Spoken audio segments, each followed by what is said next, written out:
Hello, welcome back to Radio Free Gastonia, the internet's number one source for just good enough emergency, okay, historical content. Um, we're in October 2022 now. I hate to date myself, but um, looking back on the earlier videos in this series, since we started Radio Free Gastonia in March 2020, it is very interesting to see how little we knew of what was going to come.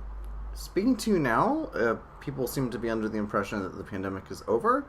Um, that does not seem true or accurate to me exactly, but there's definitely a sense that that time is behind us. There's the before time, and there's the pandemic time, and now the pandemic time is the before time, maybe.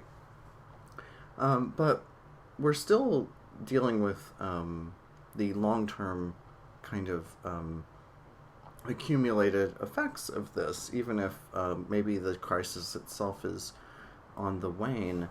As dealing with students, as a teacher, as a professor, I've seen the accumulated sort of stress and trauma of these last few years, and I really do think it's adding up. Um, I see it through other friends and family of mine who've been through ordinary life problems, health crises, deaths in the family, things like that, that are not specifically COVID related, but it all kind of rolls up into one thing.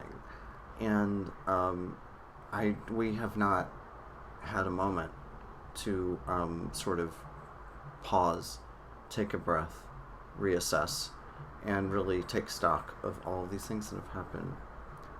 So I was thinking about a couple of things. I was thinking about this poem by Edna St. Vincent Millay that's called Not So Far as the Forest. A good friend of mine, their father passed away recently.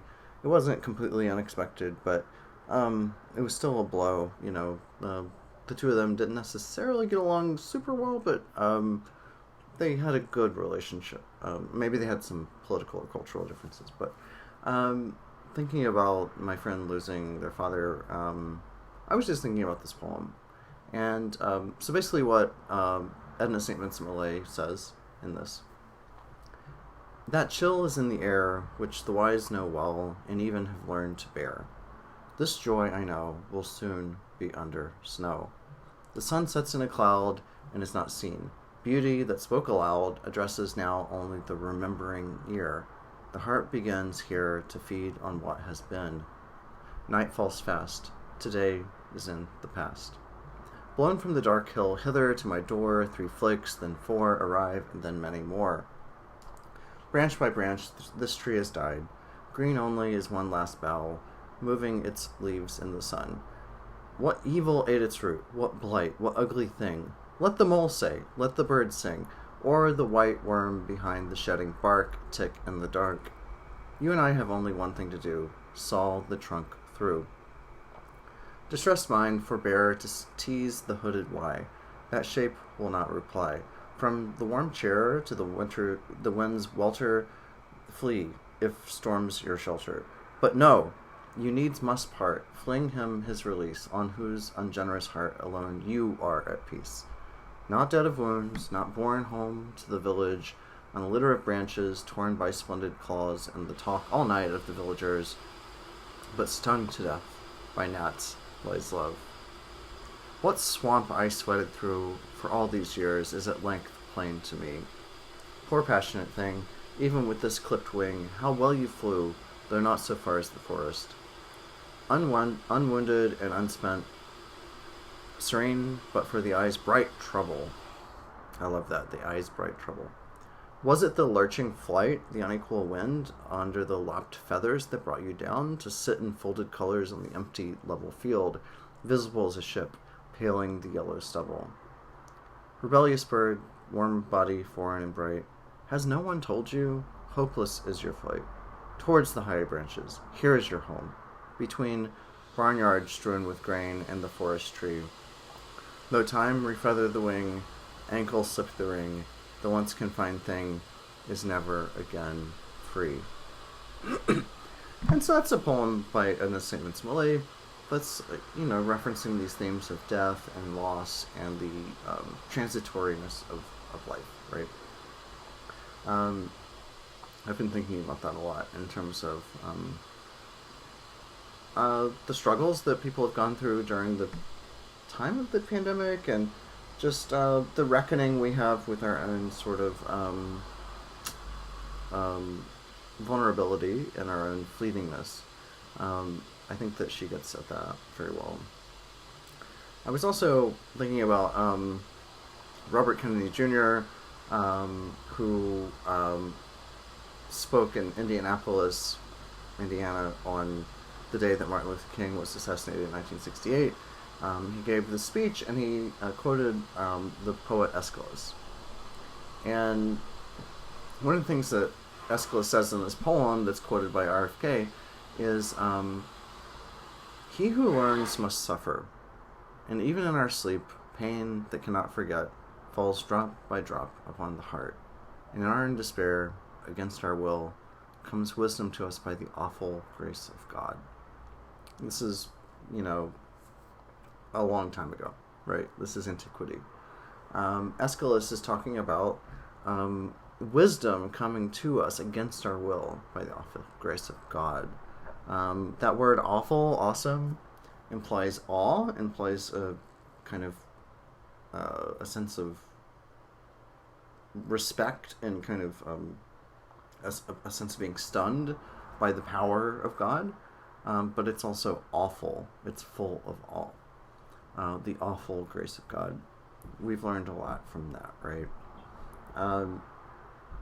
And so I've just been thinking about that in terms of what all of us in the world and the United States and our culture, our society, in our classrooms and higher education have experienced, which is really, really difficult and really challenging. I've been trying to work on my own sort of projects during this, and definitely had some challenges with that. I've been thinking a lot about Simone Weil, who I've mentioned on this channel before, and I mentioned in class. French philosopher, died in 1943, I think, in London, after having fled France because of her Jewish heritage, but really wanting to come back and fight for the French resistance, the Free French. And we've talked a little bit about Weil's ideas about affliction and about teaching and pedagogy and empathy and these sorts of concepts. I've had a really hard time sort of figuring out exactly what I want to do with this, but I do feel like there's something there. There's something about Simone that is so captivating to people, even in her very short life, where she actually published very little during her lifetime. There's something about her being saint-like. There's something about her having this austere sort of moral purity that has gotten into the heads of some American writers and thinkers. So I had an idea for a book called Simone in America, which would be about how she's been interpreted in the U.S. And I've struggled with it a little bit. I've not been able to figure out exactly the narrative arc because I don't exactly know, there's something there, why people, especially on the left, but also people on the right, Simone Weil actually kind of appeals to both conservatives and liberals because she has some ideas about traditionalism, and she's very religious, and that's something that appeals to people on the right. But there's something about her thought, certainly on the left, that is very intriguing. She went to try to fight in the Spanish Civil War. She, worked in factories among working class people. She seemed to have this overriding, transcendent kind of commitment to the common man, working people. Even though she came from kind of a privileged background, it didn't seem like this was just slumming. It didn't seem like this was just a joke. It seemed like she really strongly felt this. And there's something that I think American thinkers from like Dwight MacDonald and Mary McCarthy in the 1940s, all the way through the early 21st century, have found interesting about her. But I can't quite put my finger on what it is. And more importantly, as a historian, I can't put my finger on what it is that changed. Like, what is the story arc? What's the trajectory from Simone Weil's earliest works being translated into English in the 1940s and 50s to, going through the 60s, 70s, going through the New Left, going through like the Reagan era, going into the neoliberal kind of period in the 21st century. There's something that is there, and I can't quite figure it out. That's what I'm working on right now. I feel like Simone Weil has something to teach us about our political struggles in a time of what I would describe as a crisis of capitalism, the time of climate change, the time of the war on terror, all these things that are in flux right now, that demand a new type of politics and a new type of moral thinking. The old left, the old new left, or whatever social democratic parties of the West seem to have no idea how to deal with any of this, or to provide a moral framework. And so that's why I think that like interest in Weil like spiked in the 50s and it spiked in the 90s and again in the 21st century. I'm trying to figure out why and what that means. I think that her critique of a state socialist sort of top-down Stalinist approach highlighted the problems that are inherent in that the bureaucratic, managerial, sort of instrumentalist state could be capitalist or communist. It's kind of the same thing. Like, same boss, different day, really.